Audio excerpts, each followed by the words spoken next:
Aujourd'hui, je vais vous présenter les différents types d'aiguilles à tricoter disponibles sur le marché et vous dire à quoi elles servent. Pour présenter le sommaire, nous allons tout d'abord voir les aiguilles droites, puis les aiguilles circulaires, puis les aiguilles double pointe.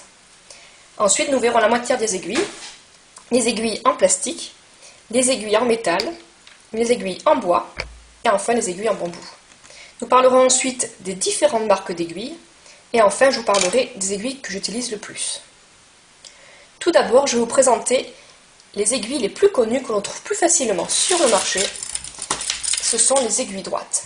Il en existe de différentes longueurs, principalement des 30, 40 ou 50 cm. Pourquoi principalement? Parce qu'en matière d'aiguilles à tricoter, il existe à peu près de tout. Mais les plus courantes et les plus utilisées sont les 30 cm, les 40 cm, voire les 50 cm qui sont quand même un peu plus rares. En termes de diamètre, il en existe de toute taille, allant de 1 mm jusqu'à plus de 20 mm. Pour ma part, les plus grosses que je vais vous montrer sont les 20 mm, les 2 cm de diamètre, qui sont les aiguilles à tricoter les plus grosses avec lesquelles j'ai tricoté. Mais il y en existe bien au-delà, qui sont quand même moins courantes. Jusqu'à la taille de 6, donc les diamètres, les millimètres sont indiqués ici, donc c'est une aiguille 7 ici.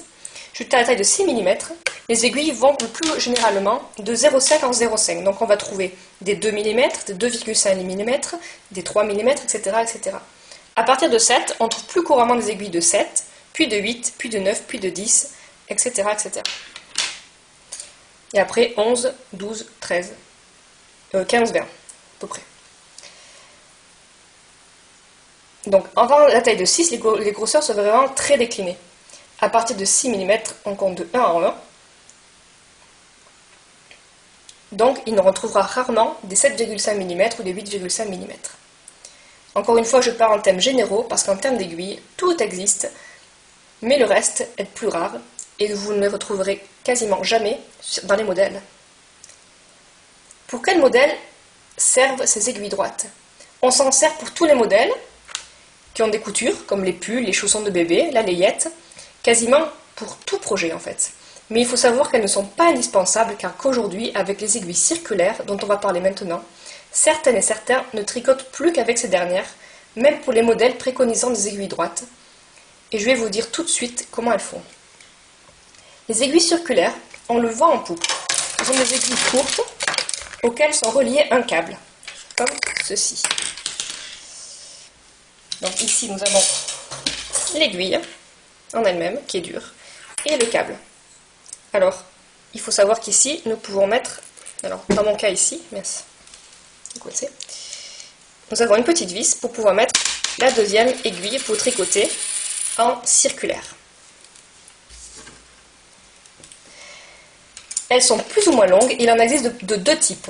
D'abord les aiguilles circulaires fixes, je n'en ai pas sur moi. On ne peut pas changer le câble et il y a une petite aiguille de 10 ou 12 cm à chaque bout. En fait, ici, voilà, c'est une aiguille comme ça, avec une aiguille au bout.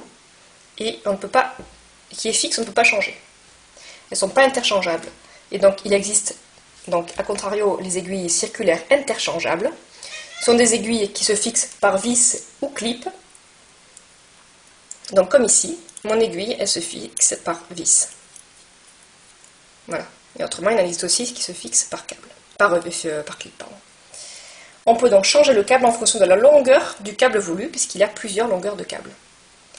L'inconvénient peut-être, mais ça dépend de la qualité de l'aiguille, que les mailles accrochent à la jonction câble-aiguille.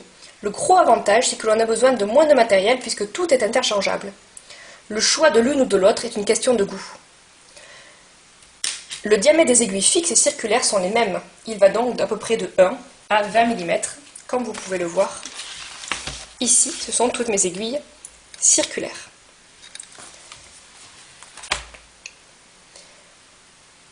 L'avantage des aiguilles circulaires, c'est qu'on ne porte pas le poids de l'ouvrage sur l'aiguille, contrairement aux aiguilles fixes.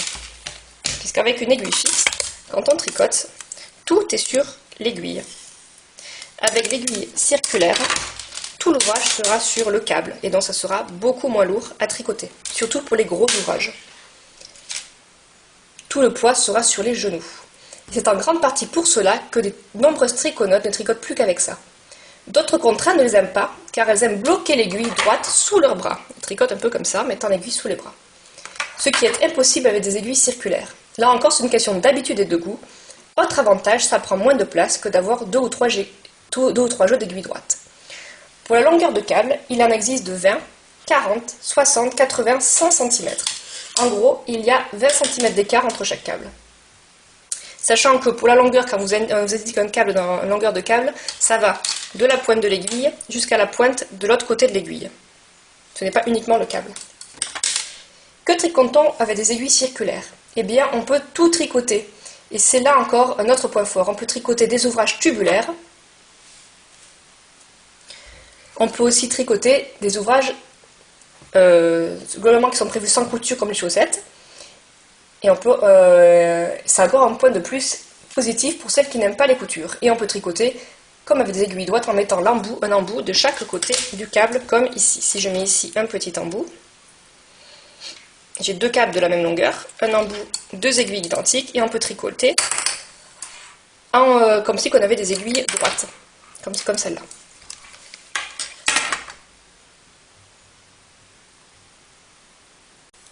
Enfin, je vais vous parler des aiguilles double pointe. Les aiguilles double pointe, comme leur nom l'indique, ont une pointe à chaque bout. Comme ceci. Une là et une là. Elles sont vendues par 5. 2, 3, 4, 5. Et elles font toutes à peu près la même longueur dans le commerce. En termes de diamètre, comme ici, donc une aiguille en métal, une aiguille en bambou, et elles font à peu près la même taille, la même longueur. En termes de diamètre, ce sont les mêmes que pour les aiguilles droites et circulaires, donc on en retrouve avec un peu plus fines souvent, donc souvent de 1-2 mm jusqu'à à peu près 7-8 mm. Que tricote-t-on avec ces aiguilles? Donc on tricote tout ce qui est circulaire, mais des petits tubes comme les manches, les cols des layettes et les chaussettes par exemple. Tout ce pourquoi les aiguilles circulaires sont trop grandes, on utilise des aiguilles double pointe. Pour les utiliser, on répartit l'ouvrage sur 4 aiguilles en carré et on tricote avec la 5e aiguille. Et on répartit avec les diminutions et les augmentations au fur et à mesure l'ouvrage régulièrement sur les différentes aiguilles. Parlons maintenant des différentes matières que l'on trouve dans le commerce. Tout d'abord les aiguilles en plastique dur, comme ceci. Ce sont souvent les moins chères, on ne les recommande pas vraiment, pas même pour les débutantes car elles glissent vraiment très mal et ça pourrait les décourager du tricot. Cependant, c'est la taille que l'on trouve le plus souvent, passer les 10 mm de diamètre pour les aiguilles droites. Et c'est quand même assez pratique parce qu'elles sont plus légères que les aiguilles par exemple en métal. Mais si aussi uniquement, on en trouve la plupart, elles sont à partir de 10 mm, la plupart elles sont en plastique, comme ceci. Et elles sont en plastique creux, ce qui fait qu'elles sont assez légères. Celle-là, elle fait 15 mm par exemple. Les aiguilles en métal, ce sont les plus courantes. Alors, comme j'en trouve ici, alors ça, là, ce sont des aiguilles double pointe en métal. Il en existe évidemment des aiguilles droites en métal.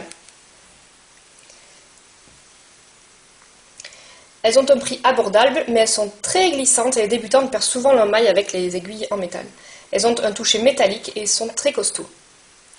Je les recommande pour les tricoteuses un peu plus expérimentées que débutantes, niveau plutôt moyen, à cause justement de le fait qu'elles glissent trop facilement. Exception les aiguilles en zin, que j'ai ici, en double pointe, j'ai une aiguille en zin, qui elle glisse un petit peu moins que les aiguilles en métal plus classiques. Les aiguilles, maintenant parlons des aiguilles en bois. Donc les aiguilles en bois, comme ceci, se trouvent quasiment que sur internet. Elles sont très agréables à tricoter car elles ont un toucher beaucoup plus chaud. On sent, on n'entend pas le bruit métallique comme les aiguilles forcément en métal. Et je les recommande pour les débutantes et les moins débutantes qui ont tendance à perdre les mailles, comme moi. Mais attention cependant, elles sont fragiles et en dessous de taille de 4 mm, elles ont tendance à casser. Comme par exemple cette aiguille circulaire que j'ai cassée au niveau de la charnière, parce qu'elles sont plus fragiles, plus fines. En dessous, donc, il vaut mieux prendre des aiguilles en métal qui sont quand même plus costauds. Pour celles qui se soucient de l'environnement, sachez que la plupart des aiguilles en bois sont issues de forêts SFC. Cela est souvent précisé dans le descriptif lors de l'achat de l'aiguille. Les aiguilles en bambou, comme ceci, sont idéales pour les débutantes qui ne veulent pas investir dans des aiguilles en bois trop chères. Elles glissent un peu moins que le bois, mais un peu plus que le plastique. Elles ont un prix abordable, donc elles sont vraiment parfaites pour les débutantes. Je pourrais essayer le tricot, et vu qu'elles glissent pas trop, et elles glissent juste ce qu'il faut. Le seul inconvénient, c'est que dans le bambou, ce n'est pas vraiment écologique, contrairement à ce que l'on pourrait penser. Le bambou en lui-même, même si ça pousse très vite, c'est pas écologique quand on les transforme en aiguilles. Le problème, c'est la colle qui est utilisée pour fabriquer les aiguilles qui est assez polluante. Donc là, à vous de voir à vos propres conclusions. Donc pour continuer la vidéo, je vais vous parler des différentes marques qui existent dans le commerce. Donc couramment, par exemple chez Mondial Tissu, on peut trouver des aiguilles comme des primes, où on voit au Centracor, on peut trouver des primes, c'est écrit prime ici, donc peut-être pas très bien. Des pingouins, par exemple comme ici, on voit le petit pingouin. Des fils d'arc, sont reconnaissants malgré lettre P, et qui existent aussi en bois, celles que je vous ai parlé tout à l'heure, mais elles sont assez fragiles et elles coûtent assez cher. Donc c'est les plus courantes que vous pouvez facilement trouver dans le commerce et qui sont très bien pour les débutantes.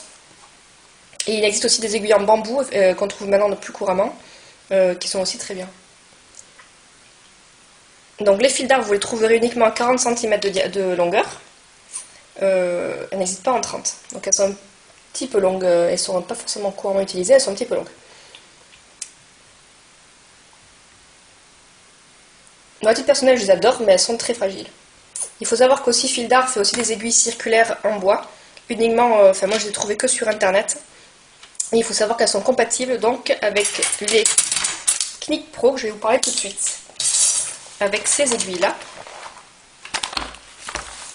C'est mon coffret, qu'on trouve uniquement sur... moi je les ai vu que sur internet, elles étaient peut-être dans le commerce, mais j'en ai jamais vu.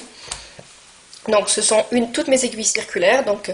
Ici, j'ai des aiguilles Knick Pro Ginger, donc uniquement en bois. Et là, donc, c'est une paire d'aiguilles que j'ai achetée à part parce que j'avais cassé les Ginger. Donc, j'ai acheté une paire de Knick Pro Harmony, qui sont vraiment très jolies. Et j'ai également une autre paire d'aiguilles que j'ai achetée parce que je les ai cassées. C'est une aiguille en zin, donc également Knick Pro. Et donc, elles sont compatibles avec les fils d'art. Qui sont ici. Ça, c'est une fil d'art. Je ne sais pas si on voit la différence de couleur sur la vidéo, mais c'est une fil d'art qui est plus claire. Et ça, c'est la Knick Pro Ginger. Et elles sont entièrement compatibles avec les câbles fournis par Knick Pro. Les câbles, d'ailleurs, qui sont fournis avec le kit. Il y en a, donc, ils les vendent de différentes couleurs en fonction de la longueur du câble. Il y en a des jaunes, des bleus, ici, les marrons. Et on peut mettre un embout, ils sont vendus avec, pour les s'en servir comme aiguille droite. Ça, ce sont pour les aiguilles circulaires. En aiguille droite, j'ai également des Knick Pro Ginger. Donc j'ai le kit. Elles sont 30 cm. Et pour mes 40 cm, c'est un peu plus hétéroclite. C'est toutes les aiguilles de ma maman et de ma grand-mère. Donc il y en a en métal, des 50 cm, j'en ai une paire ici. C'est ça tous les 40 cm. Je les trouve principalement sur Ascol. Il faut savoir qu'il n'y a pas que Knick Pro qui est une bonne marque. Il y a aussi Iaia et Chiagou. Mais je ne peux pas vous le montrer ici parce que je n'en ai pas. Alors, les aiguilles que j'utilise le plus personnellement, mon kit d'aiguilles, je les ai achetés sur la mercerie Rascol sur internet. Il y en a aussi ailleurs, mais moi je les ai pris sur Ascol. Alors, pour les aiguilles double pointe, je me suis acheté un kit d'aiguilles en bambou, où il y avait à peu près toutes les tailles, parce qu'il manquait toujours une taille. Donc ma majorité des aiguilles double pointe sont en bambou. Donc j'ai tendance à perdre les mailles, donc elles sont très bien pour moi. Il en existe évidemment en métal. Voilà, comme ça. Vous les trouvez assez facilement dans le commerce aussi, les aiguilles double pointe. Et elles sont souvent en bambou ou en métal. Il en existe également en bois, puisque Knick Pro en fait également. Alors, lesquelles aiguilles je me sers le plus? je me sers le plus, sans aucun doute, de mon kit d'aiguilles circulaires interchangeables. Pourquoi? Parce que j'ai des câbles courts pour tricoter avec quelque chose de petit. J'ai des câbles longs pour tricoter quelque chose de plus long. Elles sont facilement transportables, ça ne prend pas de place, ça a moins de risque de casse que les aiguilles droites. Donc c'est assez maniable, c'est plus léger à transporter. Et pour les longs ouvrages, c'est plus facile. Et je me sers également beaucoup de mon kit d'aiguilles droites en 30 cm pour les petits ouvrages ou lorsque j'ai pas envie d'avoir la charnière qui me bloque un petit peu mon tricot. Alors cette dernière partie de ma vidéo donc, concerne mes habitudes et c'est évidemment vos expériences et votre façon de tricoter qui vont déterminer quelles aiguilles vous servirez le plus et la matière que vous préférerez. Voilà, j'espère que cette vidéo a été instructive pour vous et que vous y voyez plus clair dans les différentes aiguilles disponibles sur le marché. Si vous avez des questions, des remarques, des suggestions, n'hésitez pas à me laisser un commentaire sous la vidéo. À bientôt!